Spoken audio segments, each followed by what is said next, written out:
How to manually set the date and time on the Samsung Galaxy A15.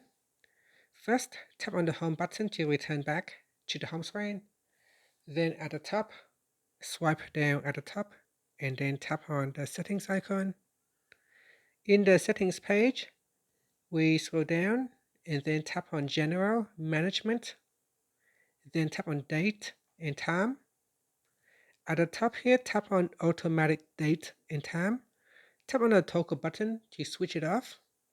Once it is turned off, you can manually set the date and set the time.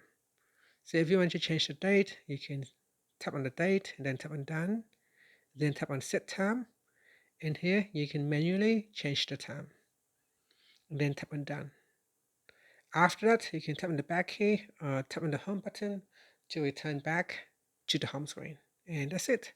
Thank you for watching this video. Please like and subscribe to my channel for more videos.